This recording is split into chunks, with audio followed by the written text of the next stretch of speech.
Good morning all of you. आज हम हिंदी व्याकरण का जो पाठ 2 कर रहे थे वो क्या था, वर्ण विन्यास। तो आपको मैं एक बार फिर इसकी झलक दिखा देती हूँ क्या था ये लेसन।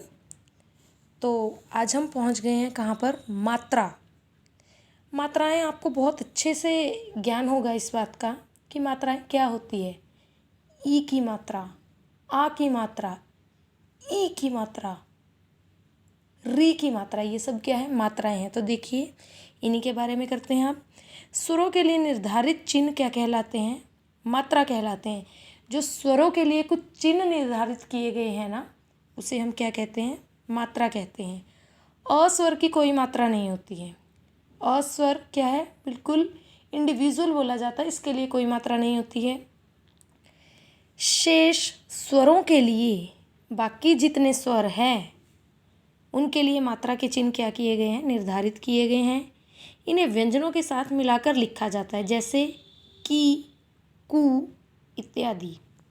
तो देखिए सिर्फ मैं यहाँ से आपको 2 या 3 उदाहरण समझाऊंगी। देखिए जैसे क्या है, सबसे पहले अ की कोई मात्रा नहीं होती है। तो देखिए क को हलंत कर दिया गया, ठीक है। ये मात्रा के साथ कैसे है, क जमा अ, क्या बन गया, क। यानी जब क को हलंत कर दिया तो इसका अर्थ क्या है, इसमें क्या है, अ ऐड किया गया है, इसमें अ जोड़ा गया है। इसका प्रयोग कुछ शब्द बनाने में, जैसे कल हो गया, आप कुछ और शब्द भी बना सकते हैं। स्वर का मूल रूप, और देखिए अगर आप इसे मात्राओं के साथ नहीं यूज़ कर रहे हो, अकेला यूज़ कर रहे हो, यहाँ पर तो क्या हो गया, कल बनाया, यानी क कैसे बना है, ये क जमा अ, उससे ये क्या बन गया, क। लेकिन एक मूल रूप में कैसे लिखा जाता है, अमरूद, अ से शुरू होता है और ऐसे ही बिल्कुल लिख दिया क्या, अमरूद। अब मैं आपको अगला उदाहरण देती हूँ। ई, ये होती है ई और ये होती है ई।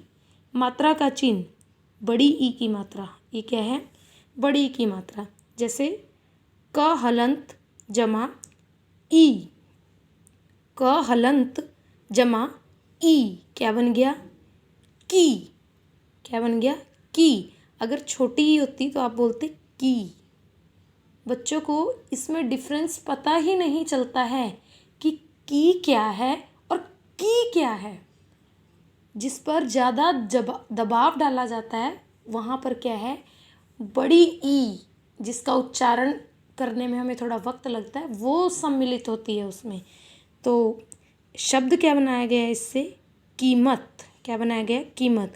और इसका मूल रूप देखिए, जैसे जिस शब्द की हम बात कर रहे थे, वर्ण की बात कर रहे थे, ई वर्ण की, बड़ी ई से ईक, उस वर्ण की बात कर रहे थे, और उसी के मूल रूप का क्या बना दिया, स्वर का शब्द लिख दिया, क्या, ईद। तो ये आपको समझ आ गया होगा। आगे बढ़ते हैं हम। व्यंजन दिए गए हैं बेटे, जैसे आपके पास क ख ग घ ण, ये सब क्या है, व्यंजन है, लेकिन इन्हें वर्गों के अनुसार बांटा गया है। जो क वाली पूरी लाइन है वो किस वर्ग के अंदर आती है, क्वर्ग।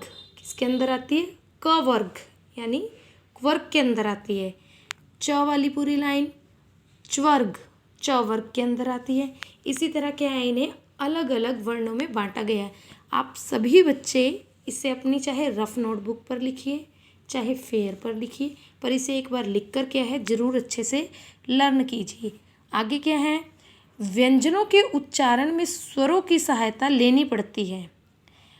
आपको हमने बताया था कि वर्णमाला में स्वर और व्यंजन दोनों ही सम्मिलित हैं।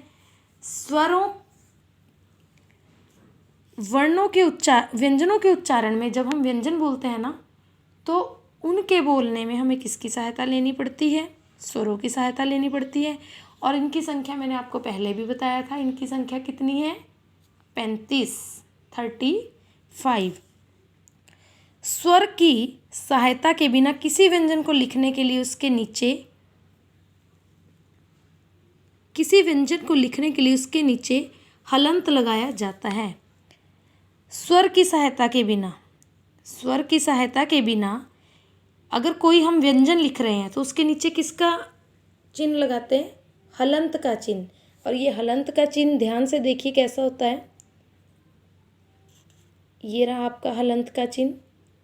इस हलंत के चिन्ह को लगाया जाता है। जैसे आपने अभी पीछे मैंने आपको उदाहरण दिया था, क हलंत जमा अ, वो क्या बन गया? क हलंत जमा ई क्या बन गया? की। हिंदी के वर्णों के ऊपर जो रेखा खींची जाती है उसे शिरोरेखा कहती है। बच्चे अक्सर क्या कहते हैं? जैसे अभी यहाँ पर लिखा गया है क वर्ग यानी क्वर्ग, इसके ऊपर कहते हैं लाइन लगा दी हमने, इसे लाइन नहीं बोलते हैं। हिंदी में इसे क्या बोलते हैं हम? शिरोरेखा। क्या बोलते हैं इसे हम? शिरोरेखा। अन्य भाषाओं में इनकी आवश्यकता नहीं होती।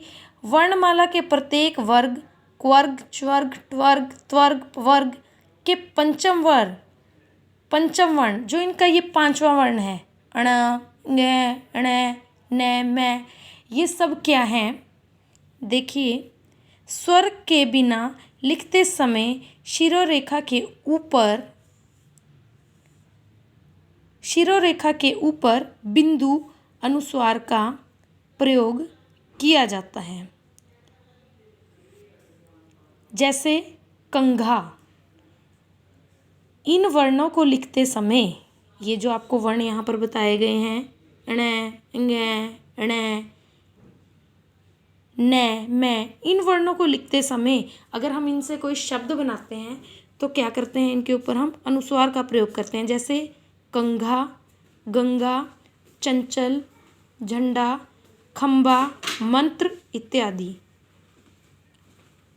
आज के लिए केवल इतना ही। धन्यवाद।